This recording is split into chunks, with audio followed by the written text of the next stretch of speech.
Cuando lo haya encontrado, nos ponemos de pie para dar lectura a la palabra de Dios. Hechos capítulo 13.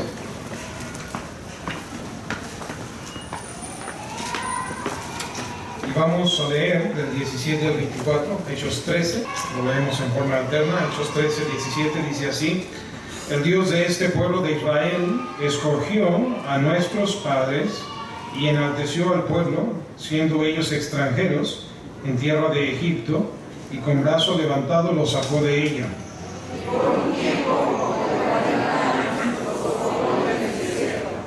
Y habiendo destruido 7 naciones en la tierra de Canaán, les dio en herencia su territorio.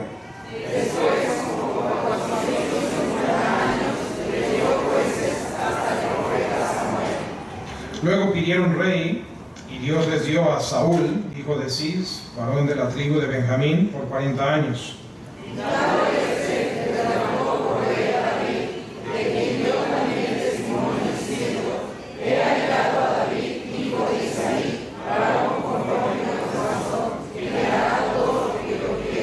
De la descendencia de este, y conforme a la promesa, Dios levantó a Jesús por Salvador a Israel.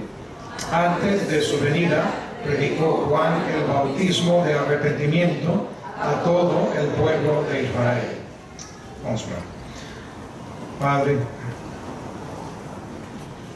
alabado y glorificado sea, Señor, por este bendito libro, tu palabra, Señor, que nos has dado y has preservado, Señor, aún con derramamiento de sangre de muchos mártires a lo largo de la historia, a manos de aquellos que han querido, Señor, borrar tu nombre, tu influencia, tu palabra, Señor, la obra que tú quieres hacer. Ciertamente, Señor, hablamos de guerras en diversas partes del mundo, pero la guerra de guerras es aquella entre el bien y el mal, Señor, donde tú presides como Rey y Señor, pero hay un enemigo, Señor, que te odia y por tanto nos odia a nosotros, tu pueblo, tus hijos.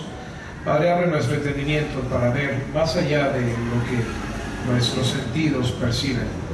Y, Señor, que podamos entender lo que aquí hay en el hoy y ahora para nosotros, Señor, en este pasaje. Señor, solo tu Espíritu puede darnos ese entendimiento. Y Padre, si tú no te involucras en este momento, Señor, esta no pasa sino a ser una reunión social y nada más. Pero ciertamente, Señor, es la asamblea del cuerpo de Cristo, Señor. Es tu iglesia, Señor, la cual tú has establecido, por la cual tú derramaste tu sangre y por la cual tú vendrás de nuevo. Ayúdanos a entender, Padre, lo que ocurre, Señor, en una hora como esta, mientras tu Espíritu nos habla a través de la palabra. Padre, porque lo pedimos todo esto en el nombre de Cristo Jesús. Amén. Pueden tomar asiento.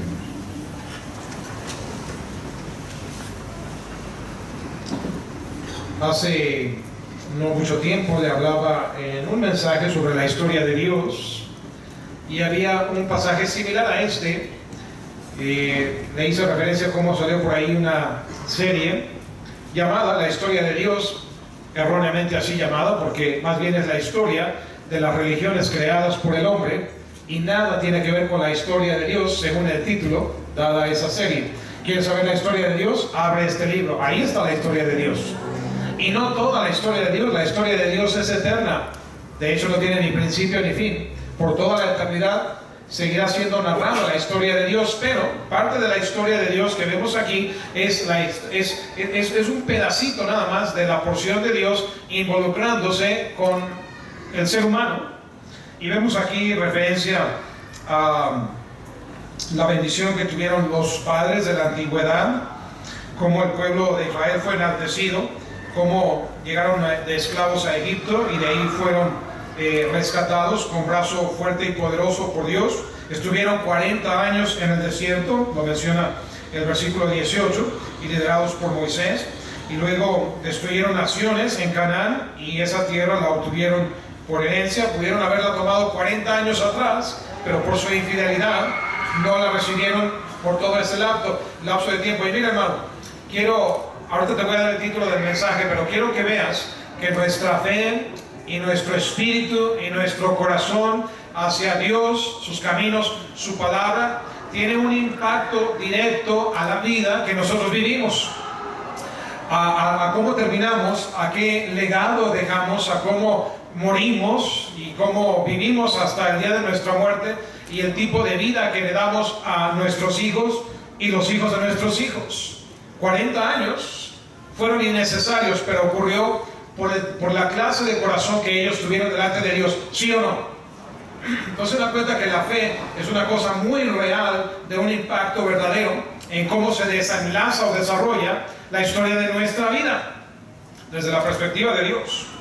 Luego también dice, como versículo 20, después como por 450 años les dio jueces hasta el profeta Samuel. Los jueces comenzaron con Moisés, cuando Jetro, su suegro, le aconsejó que no aconsejase él a todo el pueblo porque era demasiada tarea para él y él se iba a desgastar, y le aconsejó que estableciese jueces sobre diferentes números de personas y que a él solo le trajesen los asuntos más importantes, delegar. Y ahí comienzan los jueces, luego viene el libro de jueces más específicamente, y entre ellos el último es Samuel. De hecho, Samuel, de los 3 oficios que había en el Antiguo Testamento, que son profeta, sacerdote y rey, ocupó 2 de los 3, fue profeta y fue sacerdote, no fue rey, fue juez. No había monarquía todavía hasta Samuel. A partir de Saúl comienza la monarquía, porque el pueblo así lo pidió. Entonces, lo más cercano a ver a alguien ocupado los 3 oficios fue Samuel, pero no fue rey. Ahora, Saúl, el primer rey, fue rey y fue profeta, o contado entre los profetas, no fue sacerdote. Sin embargo, infringió el oficio del sacerdocio cuando se adelantó a ofrecer sacrificio que le correspondía al sacerdote Samuel y no al rey Saúl. Y esa es una de las razones por la cual aquí vemos otro ejemplo de cómo tu fe o tu corazón influye en el desenlace de tu vida. ¿Cómo terminó la vida de Saúl? No solamente el hecho de que haya sido derrotado su reino o su reinado por los filisteos, iban a matarlo antes de caer en las manos de los filisteos, decidió decirle a su paje de armas que lo matase, quien no se atrevió a hacerlo. Entonces desenvaina su espada Saúl, cae sobre ella suicidándose. Aún así llegan los filisteos y le cortan la cabeza para desplegarla como trofeo. Ese fue el primer rey. El segundo rey fue una vida, aunque no perfecta, un desenlace muy diferente. Y cuando llegó un ángel llamado Gabriel a anunciar el Mesías, la venida del Mesías, el Hijo de Dios, a una virgen llamada María, y le habló, entre otras cosas, de esa criatura que vendría a su vientre, que ocuparía el trono de ¿quién? Su padre. ¿De quién su padre? David su padre. Pudo haber sido el trono de Saúl su padre, pero no fue así, gracias o a consecuencia de la rebeldía, la desobediencia de Saúl, como en el caso que le acabo de citar, y otros. Él debía haber destruido a los amalecitas de parte de Dios, y no lo hizo sino parcialmente, y una obediencia parcial es desobediencia. Digo, eso es extra, hermano. Cuando tú le das una orden a tus hijos, si ellos no la obedecen completa y de inmediato, es rebeldía. Gracias. Bueno, después el rey Saúl, que reinó por 40 años, en el 22 dice, mira, Hechos 13, 22, dice, quitado o sea, Saúl, le levantó por rey a David, quien también reinó por 40 años, dice, quien dio también testimonio diciendo, he hallado a David, hijo de Isaí, y mira estas palabras, varón conforme a mi corazón, quien hará todo lo que yo quiero. Estas palabras, pues, parecieran así no tener mucha importancia, pero lo tienen. Esas palabras no se dijeron de Saúl o de Salomón o de ningún otro rey. Ahora, no habiéndose dicho de ningún otro hombre, nos da gozo saber que haya la capacidad humana, de que haya la posibilidad de que se tenga un corazón como el de Dios. ¿Qué significa eso? Con los propósitos, intenciones, pensamientos, hablar, actuar, determinar como Dios lo haría. ¿No te gustaría a ti tener ese corazón? Otros hombres lo tuvieron, y mujeres. Puedo citar a José en Génesis, puedo citar al mismo Samuel, puedo citar a Daniel, puedo citar a otros, Sadrach, Mesach y Abednego, que aunque de ellos no se describe tal cual, pero en gran medida podríamos decir que su corazón fue como el corazón de Dios. Aún piensa en José en Génesis, no tenía nada de escrituras, nada de Biblia. ¿Quién empezó a escribir la Biblia? Moisés, unos 400 años después de la vida de José. Fue José quien llevó al pueblo a Egipto, ¿se acuerda? 7 vacas gordas, 7 vacas flacas, representaban años de prosperidad y de decadencia. Y finalmente el pueblo de Israel, de la familia de José, tuvo que mudarse a Egipto. Y 400 años después surge un caudillo llamado Moisés, que lo saca. Y ese mismo Moisés es el autor de los primeros libros de la Biblia. Lo cual nos dice, José no tenía Biblia y aún así, sin Biblia, sin iglesia, sin pastor, sin el Espíritu Santo morando en él, a la manera que hoy en el Nuevo Testamento el Espíritu Santo ha sido dado para que more en una forma permanente en nosotros, denota a aquel hombre, a aquel varón, un corazón y un espíritu conforme al corazón de Dios. Amén. ¿Está conmigo? Y vea cómo terminó él. Bendecido, vea cómo terminó Daniel, muy bendecido, vea cómo terminó Samuel, vea cómo terminó Ana, vea cómo terminó Esther, vea cómo terminó María y otros hombres y mujeres que pudiéramos citar con ese corazón o espíritu conforme al corazón de Dios. ¿Tiene importancia para ti tener tal corazón? Y más aún, hermano, no quisiera solamente que te alimentaras al corazón de un solo individuo, tú o yo, sino pensar ahora a nivel familiar. Tu jurisdicción, tu familia es tu jurisdicción. Y lo cierto es que si tú eres aquel hombre o mujer conforme al corazón de Dios, tienes gran probabilidad de contagiar ese corazón al resto de tu familia. Y eso, para mí como papá, y ustedes que son cabeza de familia, seas hombre o seas la ayuda idónea en ese hogar, o a veces tú misma ya no teniendo marido, eres la cabeza de la familia, aunque seas la mujer. Qué importante es el pensar que a través de mí, primeramente yo, tener ese corazón, pero a través de mí pueda heredar no riquezas, no fortuna, no propiedades. No digo que eso sea pecado, pero todo lo que heredes materialmente lo pasas de una generación a otra y tarde que temprano todo se queda atrás. Pero heredar un corazón conforme al corazón de Dios, eso tiene valor para la vida eterna. Y quiero dejar establecido aquí en la introducción, hermano, la vital importancia que tiene en todos los acontecimientos de tu vida, pero no solamente de tu vida, de tu matrimonio, de tus hijos, de los hijos de tus hijos, de todas las relaciones realmente familiares, eclesiales, laborales o de cualquier índole. Si tú eres tal persona, las cosas cambian cuando aparece alguien que tiene un corazón como el corazón de Dios. Jesús, al darnos su mente o su corazón, su espíritu, Él tiene soluciones que normalmente el ser humano no concebiría. Mira, hace poquito, no sé si ustedes se enteraron, en la ciudad de Dallas, una mujer policía, aparentemente fue un accidente que pensó llegar a su departamento, la puerta estaba entreabierta, saca la pistola, ve a un muchacho moreno, negro, y le dispara y lo mata. Pero se dio cuenta que no era su departamento, era el departamento del muchacho, y lo mató en su propio departamento. Fue un caso de confusión. ¿Qué habrá pasado? Estaba muy agobiada del trabajo de ese día, no lo sé, pero la tragedia ocurrió. Se da el juicio, le dan 10 años de prisión a la mujer policía por homicidio en primer grado. Hay quienes protegen, la policía es blanca, el muchacho es negro, la situación racial puede despertar protestas afuera, y el fiscal pedía 28 años, porque creo que esa es la edad del muchacho que mató, y dijo 28 años de cárcel, y estaban otros protestando que 10 años no era suficiente.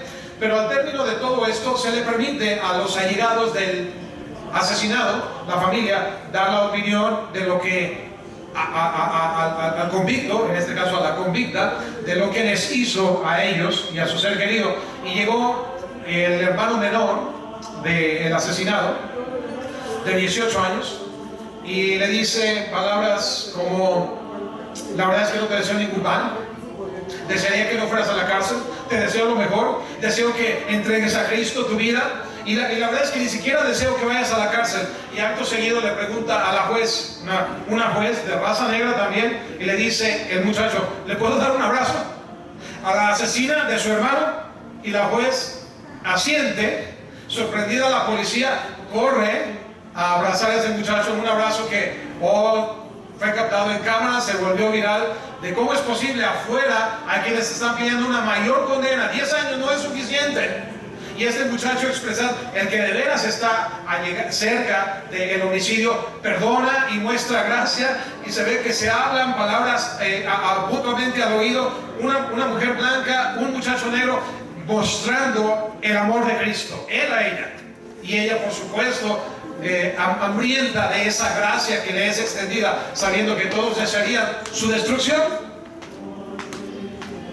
Qué diferente sería nuestro mundo si hubiese más gente con un corazón conforme al corazón de Dios. Un caso así trae honra y gloria al Señor Jesucristo. Pero no termina ahí la historia. La juez, una vez que se retiró, todo el mundo se fue, todavía quedaban ahí los empleados de la corte, el fiscal, los alguaciles, los policías.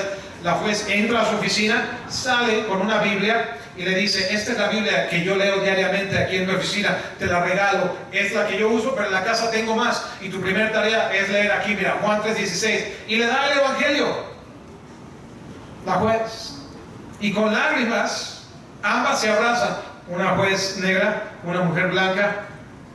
Dicen que el país es racial, y mira, no digo que no lo sea, pero pienso yo que es el menos racial del mundo. ¿Qué diferencia hay?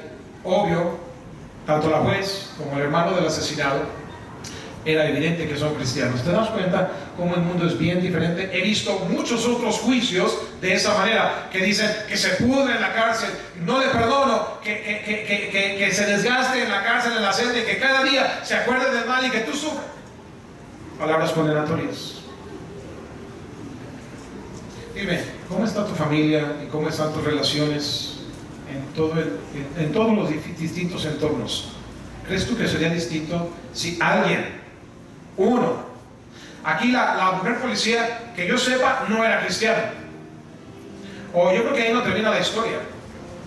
Yo pienso que eso ha de haber impactado a los que estaban afuera protestando sin tener una relación de sangre directa con el muerto, que el mismo hermano menor pone todo un ejemplo y dice, mira, no hablo por nadie más, hablo por mí. Siento que allí se repitió mucho aquel caso cuando llegaban muchos hombres con piedra queriendo justiciar a una mujer sorprendida en el acto mismo de adulterio. A muchos de ellos ni les iba ni les venía, pero tenían deseos de venganza. Y por cierto, ¿dónde estaba el hombre con quien ella estaba adulterando? Porque la ley afectaba a ambos. Pero Jesús dijo, adelante, tírenle la piedra, pero el que sea capaz de hacerlo, porque solamente uno que no es culpable es el que puede ajusticiar a otro. Y el único que no tenía pecado ahí entre todos los presentes era el Señor Jesucristo mismo. Él podía haber aventado todas las piedras que quería y hubiera sido justo que lo hiciera. Pero a los más ancianos y luego siguiendo los más jóvenes, tirar las piedras y retirarse, pregunta a Jesús, ¿nadie te ha condenado? Nadie, Señor, tampoco yo te condeno. Vete, no peques más.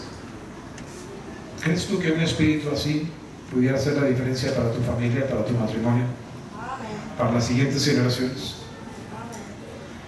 ¿Estás de acuerdo que a veces muchos de los problemas que se suscitan tienen que ver con dinero? De hecho, las 10 primeras categorías de los problemas que llevan a divorcio se suscitan por razones de dinero. Que si me diste, que si no me diste, que si lo gané yo, que es mío, que no es tuyo, que lo tuyo es de ambos, que solamente yo pongo, y por dinero, que es la herencia que me toca más a mí, que yo debo controlar. Amén. ¿Le trae a memoria situaciones que han ocurrido o que están pasando, o pleitos y divisiones que todavía no se reconcilian y empezaron por dinero? Aún muchos casos terminan en infidelidad por una desavenencia y enojo que comenzó por cuestiones de dinero y luego se fueron empeorando y complicando y terminan en lo que terminan. Por algo el Señor, cuando decía de lo que competiría en contra del servicio y la adoración a Él, no puso como antagonista a Satanás, el diablo, sino al dinero. No podéis servir a dos señores. No podéis servir a Dios y al dinero. Porque qué poderoso es el caballero. Y gana los corazones. Y ahí surge. Y veo pleitos como, no, yo estoy poniendo y tú no pones y te toca. Y si no pones tú, tampoco pongo yo. Pero ¿sabes qué? Hay casos que he visto que alguien tiene un corazón conforme al corazón de Dios y la otra parte no. ¿Y sabes qué? Dice, está bien, no lo voy a reclamar, no me voy a pelear, no voy a demandar, no voy a hacer nada. Yo voy a poner lo mío y más aún, voy a poner la parte que le corresponde a la otra persona. ¡Qué locura! Sí, ese tipo de locuras ocurren cuando alguien tiene un corazón conforme al corazón de Dios. Cuando sabes que Dios es real, que existe, que se involucra en los asuntos de los hombres, que juzgará a aquella parte que no está haciendo lo correcto, pero también te juzgará a ti, y no quieres mancharte de aquel espíritu, porque el tuyo es uno conforme al corazón de Dios. ¿Y sabes qué es lo que terminas cosechando en tales casos? Que tú estás dispuesto a hacer lo que te toca y más allá de lo que te toca. Si alguien te pide la túnica y también decides darle la capa, concepto noble que Cristo enseñó. Tal vez aquella persona, al ver tu testimonio y tu ejemplo de ese corazón, conforme al de Dios, el Espíritu Santo use tu vida y le convence de su injusticia, de su pecado, y sin ningún pleito, sin ningún alboroto, la persona se arrepiente y empieza a hacer lo que tanto querías que hiciera, con pleito, con demanda, con denuncia, con calumnias, con lo que sea. Y ¿sabes qué? Podemos tener un impacto mayor cuando tenemos un espíritu y un corazón conforme al corazón de Dios. Pero eso no viene naturalmente, eso no es lo que dice. Lo natural es, si tú no pones, yo no pongo. ¿Y sabes qué? Vamos a la corte y ahí que lo resuelva el juez. ¿Te das cuenta de la gran diferencia? Y todas las cicatrices, o quizás no cicatrices todavía, quizás heridas abiertas aún, de amargura, de enojo. La gente tiene que medirnos en qué espíritu llegamos cuando hay algún encuentro. Nos vienen, no saben si sacar el capote para capotearnos y torearnos por el espíritu que traemos. Pero no, un corazón conforme al corazón de Dios se vuelve contagioso. Cuando tú oyes que hubo tal hombre como David y otros ejemplos de los que hemos tocado, no me digas que no, en tu corazón de corazones tienes un deseo que tú fueras uno así, porque es contagioso. Ahora tú lees otros con más testimonio, como un, qué sé yo, Pilato, Judas, Herodes, ¿cómo se llama el que no quiso ayudar a David? Nabal. Lees varios testimonios y tú dices, nada que ver con ese espíritu, porque todos son contagiosos. ¿Te das cuenta del impacto que puede tener en tu familia? Y hermano, rápidamente quiero darte 5 puntos para que tú veas lo fácil que es poder tener tal corazón. Una familia conforme al corazón de Dios es el título del mensaje. No solamente hombre o mujer, varón o una mujer, una familia. ¿No te gustaría tener algo que ver? Que, mira, todos vamos a morir. Y todos, al morir, al partir de este mundo, tenemos el anhelo de pensar que nuestra vida haya contado para algo. Dejar un buen legado, que cuando nos recuerden, diga de nosotros algo bueno. Y que alguien diga de ti, mi papá, mi mamá, mi abuelito, mi abuelita, lo que tú eres para alguien más, digan, él me enseñó una cosa, este corazón que tengo es según mi abuelito, mi abuelita, mi mamá, mi papá, pero te voy a decir más aún, que ese corazón es un corazón conforme al corazón de Dios. Eso fue lo que me enseñó, eso fue lo que me dejó. No me dejó riqueza, no me dejó propiedades, no me dejó carros, casas, mucho dinero en el banco, pero me dejó lo más valioso que puedo poseer. ¿Quién soy yo? Número 1. Y no te vas a caer de tu silla con ninguno de los puntos. Son bien fáciles. Y a la vez, ¿sabes qué es lo difícil? Nuestra cabeza dura. Simplemente nos oponemos a quererlo hacer. Ahí te va el primero. Dime qué tiene de difícil. Para tener un corazón conforme al corazón de Dios, hay que tener un amor por la palabra de Dios. ¿Es eso mucho pedir? Pues mucha gente no la lee, les parece una tarea tediosa, aburrida. Oye, hermano, cuando llega el correo, y hoy yo sé que hay toda clase de formas de... Antes el correo nomás era postal y se acabó. En aquellos días, cuando no había internet, hoy te llega el correo electrónico y toda clase de mensajes por diferentes fuentes, pero cuando el correo era postal, había dos cartas principalmente de dos remitentes que me interesaba recibir. Amén. Y en el correo te llegan cuentas por pagar, ¿cierto? Dime una cosa, cuando te llega el recibo de luz, tú dices, gloria a Dios, la luz, hay que pagarla otra vez.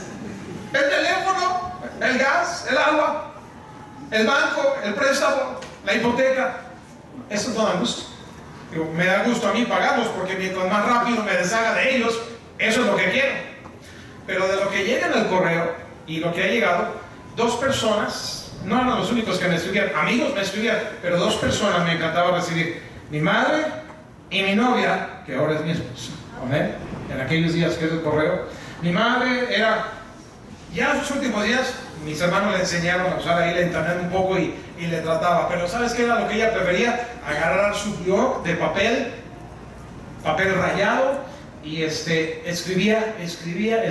Oh, cómo te enamoras de la letra de tu madre, la pura letra, y luego las palabras, y cómo destila miel la carta de una madre y derrama amor. No le importaba escribir una página, una hoja, 2, 3 hojas por ambos lados, y a uno no se cansaba de leer, y apagabas el mundo, no querías interrupción, porque es tu madre la que te ama, la que te trajo al mundo. O tu novia, ella no usaba papel rayado, ella usaba papel de distintos colores, y le ponía decoraciones, y de vez en cuando le ponía perfume.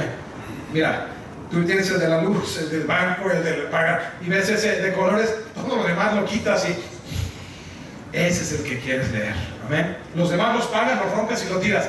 Este lo lees y lo guardas. Amén. ¿Para qué? Para leerlo una y otra vez, porque es más dulce que la miel.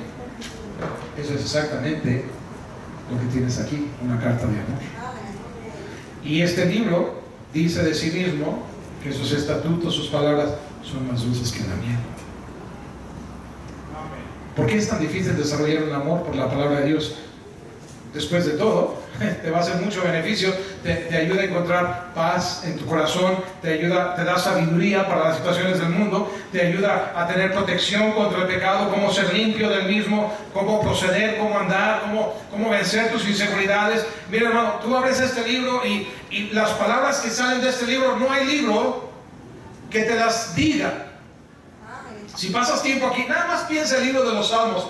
Te lleva, hermano, a otro mundo, el libro de los Salmos. Las palabras que tú quisieras decirle a alguien que tú amas, y a veces las palabras faltan, y no tenemos la cabeza, la inteligencia para escribir de esa manera, el Señor te las da. Salmos de David, que realmente pues son de Él, pero eran inspirados por el Espíritu Santo. Y Dios mismo pone las palabras en tus labios, en tu lengua, con las cuales escucharle y hablarle a Él también. ¿Has llegado al punto, hermano, en que este libro es más que una tarea que maestros, predicadores te dictan hacer? Mira, hermano, tú deberías llegar al punto de que si alguien te dice, ya no lean su Biblia, tú dices, primero muerto que no leer mi Biblia. Prefiero no comer, y prefiero no beber, y prefiero no trabajar, y prefiero dejar todo lo demás que no tener la palabra de Dios. ¿Has llegado al punto en que la relación que obtienes con tu Dios a través de este libro es todo? No nacemos así. Nacemos necesitando las cosas terrenales. Eso es nuestro todo. Y suena como una locura para el que no conoce a Dios lo que le acabo de decir. Suena en fanatismo. No hay problema. Para mí, que alguien piense que yo soy un fanático, lo que pasa es que Lo entiendo a quien piense que soy un fanático, porque yo también estuve donde el fanático opina, donde el que desconoce a Dios opina de otros. Pero ahora mi vida ha tomado otro eje, otro centro, otro núcleo, otro fundamento y cimiento, otra base. Y entiendo que otros van a juzgarlo de locura, pero no importa, hermano. Este es pan que da alimento y brota para vida eterna. Que otros no lo hayan entendido todavía, no debe ser ningún detrimento para nosotros el alejarnos de este libro. Dime, ¿alguna vez has tenido una relación con este libro? Continuo, de diario, y lo has dejado? Y la pregunta es ¿por qué? ¿Dónde más puedes ir tú que puedas obtener aquello que solo la palabra de Dios te puede dar? Hay un himno que dice: oh, cantádmelas otra vez, bellas palabras de vida. Estas son palabras de vida. Por eso el cantor dice: cántamelas otra vez, o léemelas otra vez, o dame el libro para leerlas por mi cuenta. Pero llegas al punto, hermano, en que es grato alimento. Me temo que a veces, por la cercanía y familiaridad, ¿sabes una cosa, hermano? Hay muchas religiones en el mundo. Y yo sé que tú y yo nos captamos en decir: nosotros no tenemos una religión, sino una relación. Pero si tú no tienes una relación con este libro, te voy a decir lo que tú tienes: una mera religión, como todos los demás. ¿Soy salvo? No lo he negado. No he negado.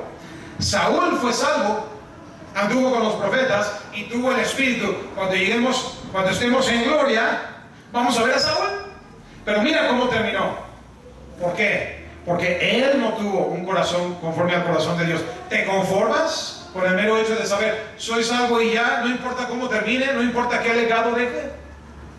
Y todo empieza, hermano, con un amor por la palabra de Dios. Los siguientes 4 pasos emanan del primero. Cuando tú te levantaste hoy y empezaste a caminar, ¿a dónde fuiste primero? Probablemente fuiste al baño, ¿verdad? Y después de ahí te vestiste y bajaste a la cocina y tomaste algún alimento, quizás. Y luego de ahí saliste y te dirigiste a la iglesia.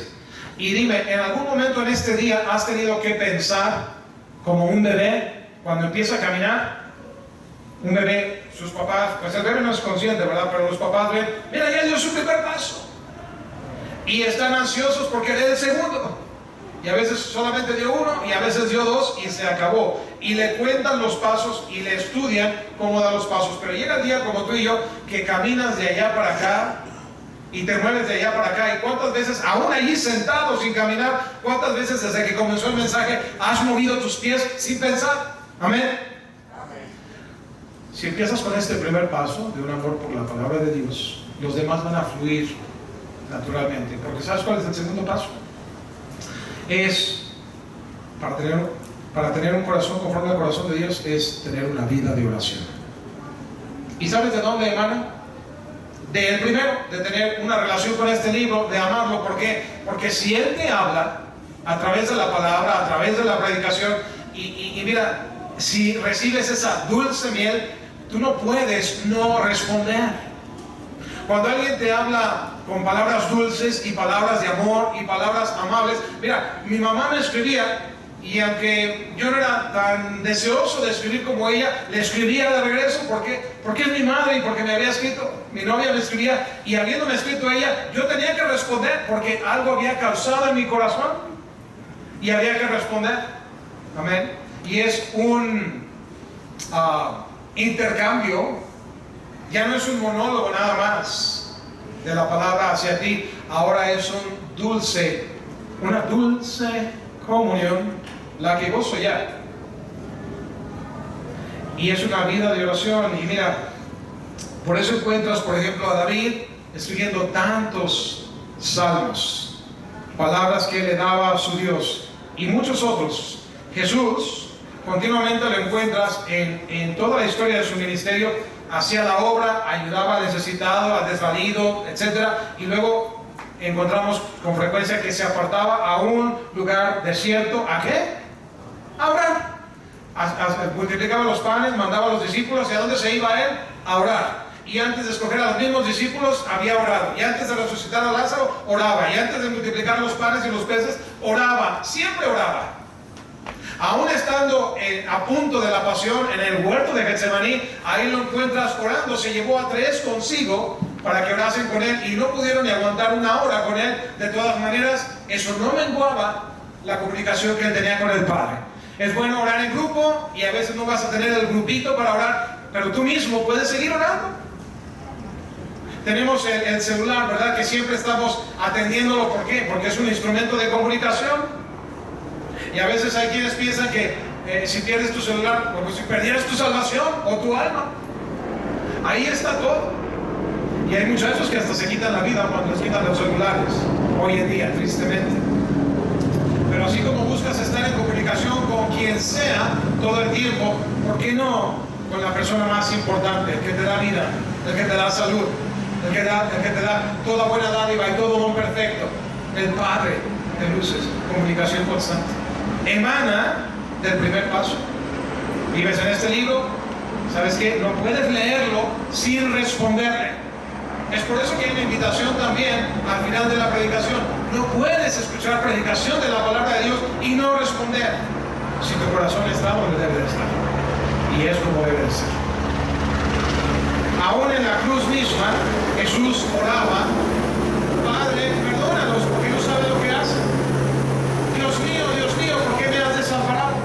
Padre, en tus manos encomiendo mi espíritu. Últimas palabras. Y entregó el espíritu. Una vida de oración. Él era la palabra misma de Dios.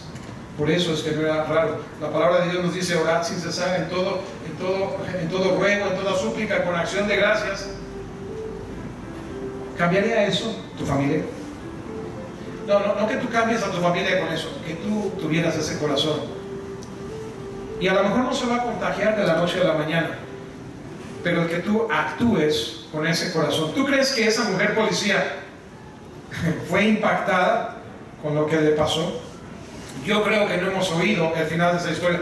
Hubo quienes ya se levantaron en contra de la juez para destituirla por lo que ella hizo de regalar una Biblia. Dice: no deben de mezclar las cosas judiciales con las cosas de su religión. Bueno, así como hay quien se levanta para atacarla, hay quienes también se levantan para defenderla.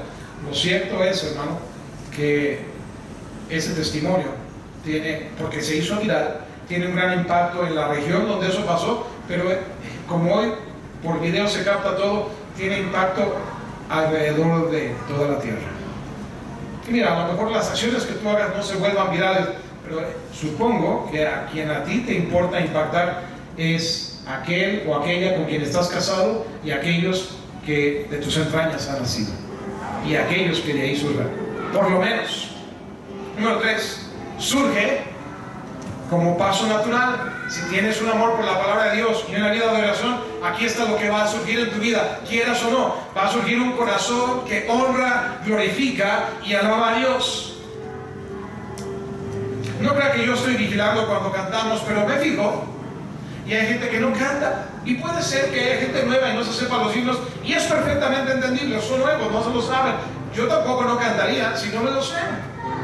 Pero lo que vas a querer hacer es honrar, glorificar a Dios.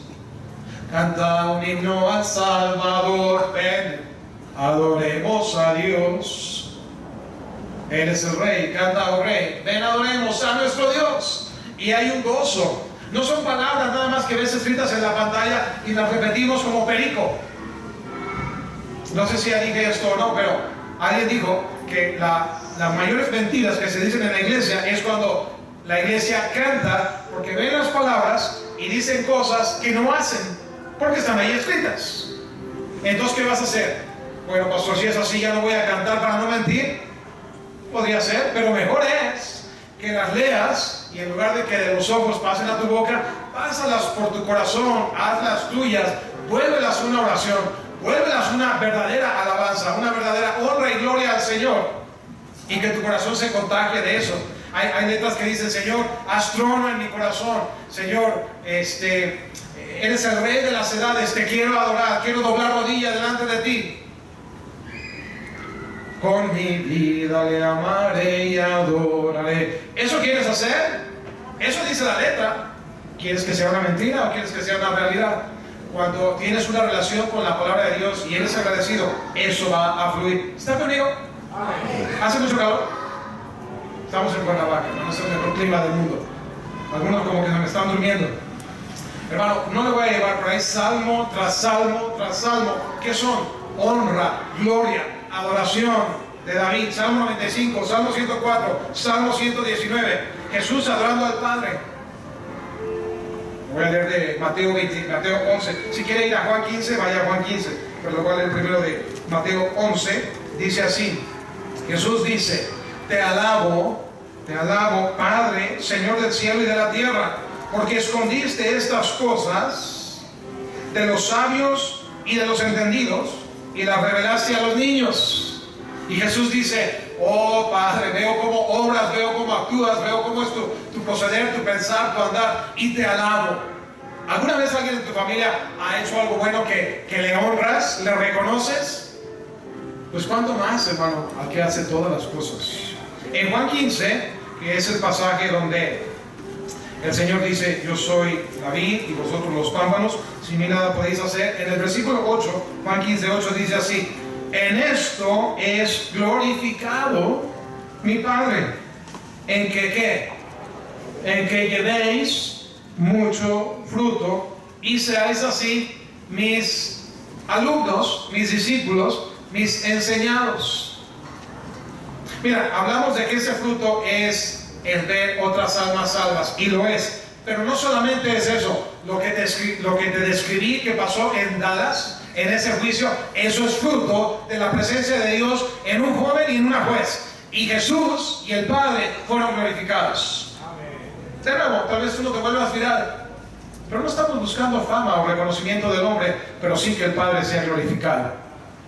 Ese pleito que no cesa, que no se resuelve, que sigue cociéndose cada vez, nada más es el siguiente episodio del mismo, vez tras vez. Aquellos que dicen perdonar pero no olvidan y les dan las miradas de hasta de lo que se van a morir. ¿Eso es con un espíritu o un corazón conforme al corazón de Dios? ¿Qué fruto estamos dando? De que Cristo verdaderamente ha transformado mi vida. De que mi mente ya no es la mente vieja del hombre antiguo, sino una nueva mente, según los caminos de Dios.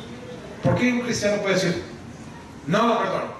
O una vez escuché a alguien decir, yo no te reprendo, pero Jehová te reprenda. Ok, puedes decirlo. Pero yo encuentro que algunos que tienen la mente de Cristo, como Esteban, dirían, Señor, no los tomes en cuenta este pecado. O el Salvador dijo, perdónalos porque no saben lo que hacen. Un negrito, le mataron a su hermano. ¡Qué manera de morir! ¡Qué manera de morir! La vida de una persona se acabó porque alguien se equivocó de la puerta de su departamento y alguien le dice, te perdono, que te vaya bien, que entregues tu vida a Cristo. Y ni siquiera quisiera que, mientras otros quisieran que te pudieras en la cárcel, yo ni siquiera deseo eso para ti. Y tengo ganas de darte un abrazo si la juez me da permiso. Eso no es natural, eso es sobrenatural. ¿Hay alguien en tu casa que tenga tal espíritu? ¿No quieres ser tú ese alguien?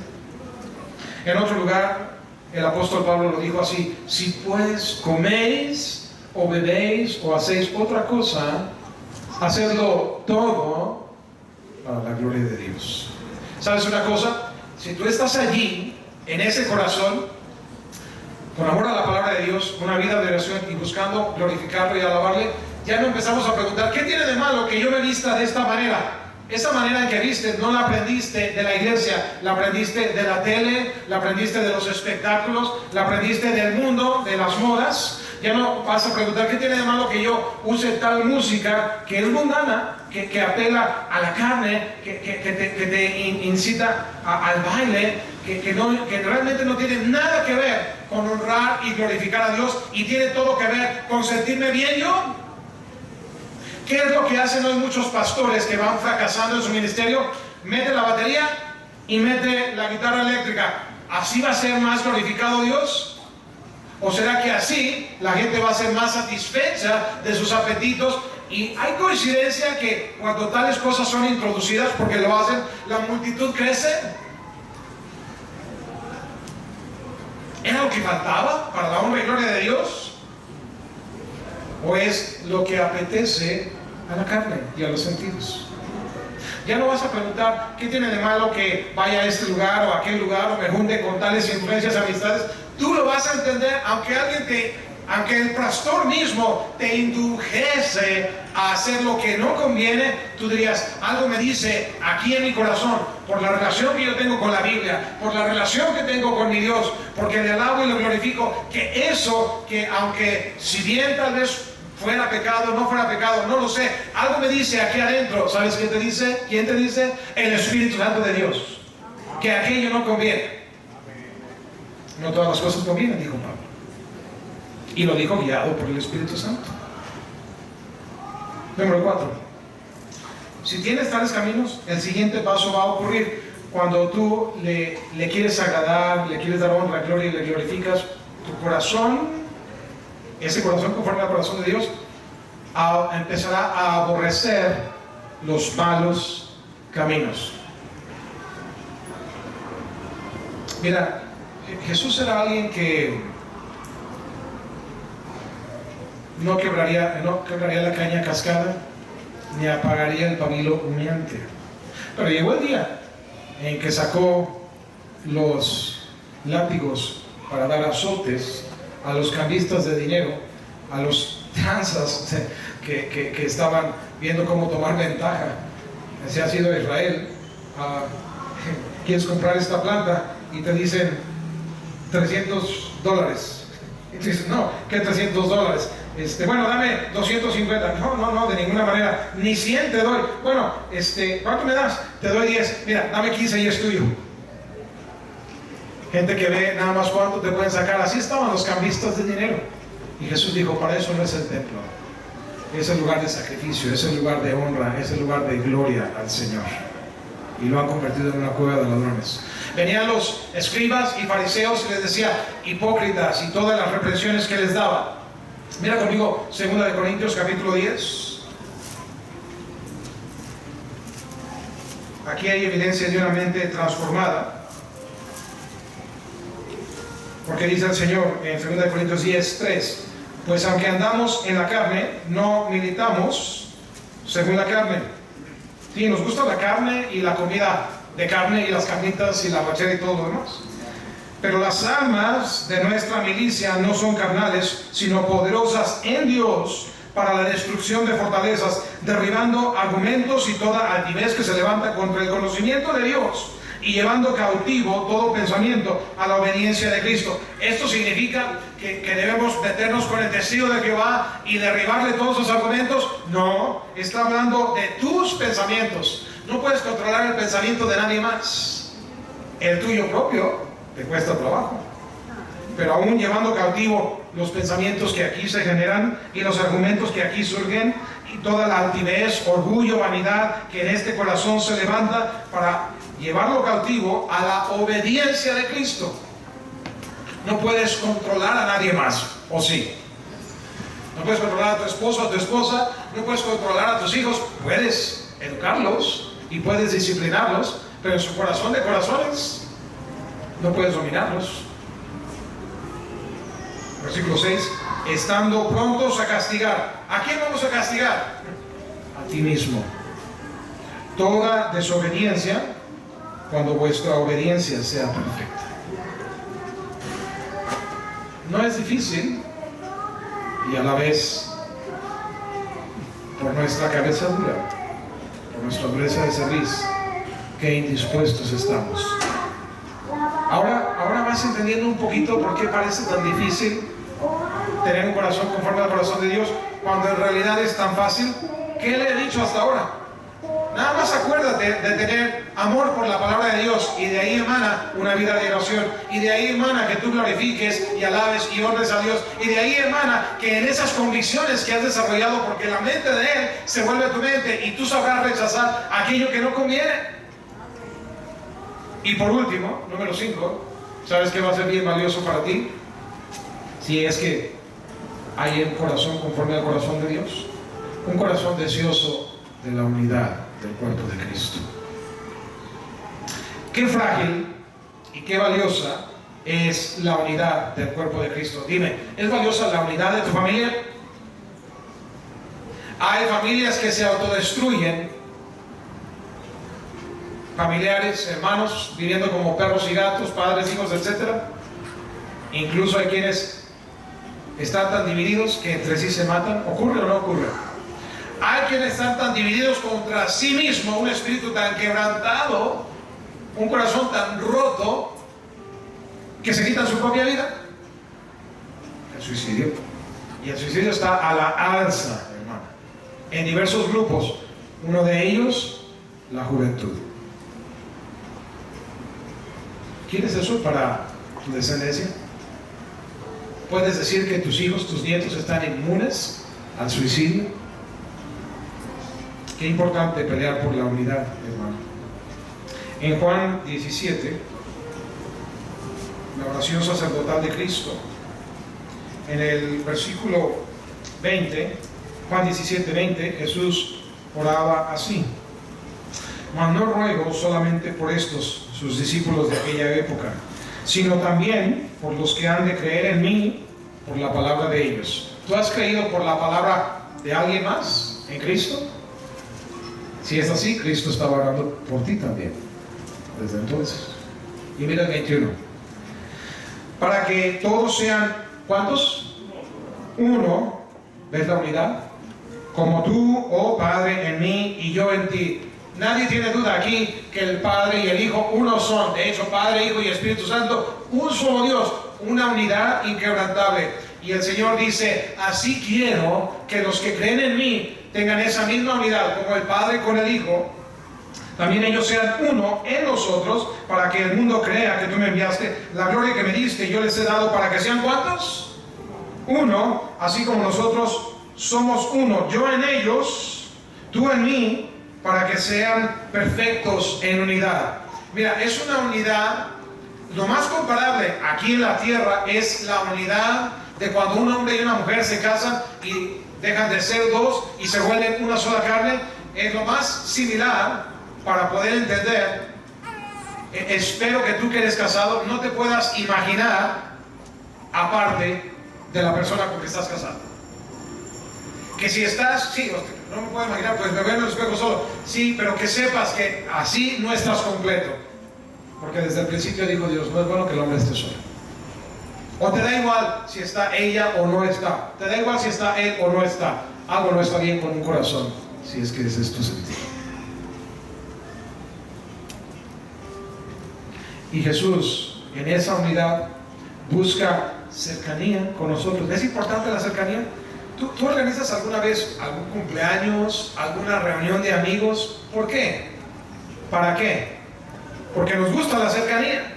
Saludas a alguien y le das un abrazo. ¿Por qué? ¿Para qué? Para tener cercanía. Si hubo algún tipo de desavenencia, malentendido, a través de un apretón de manos, un abrazo, quizá un escrito, un regalito, lo que sea, para que haya reconciliación, para hacer la paz, para borrar las enemistades y para que todos seamos miembros de una misma familia en armonía. Amén. ¿Y somos o no somos cuerpos de una misma familia en Cristo? El cuerpo de Cristo. Sabes, hermano, es algo delicado, pero el que tiene un corazón conforme al corazón de Dios lo busca, lo anhela. Y la mayor enemistad no viene de afuera, viene de adentro. Qué importante. Así como es importante en tu familia, y lo es contigo mismo, y lo es en cualquier ámbito, lo es en la iglesia, en el cuerpo de Cristo.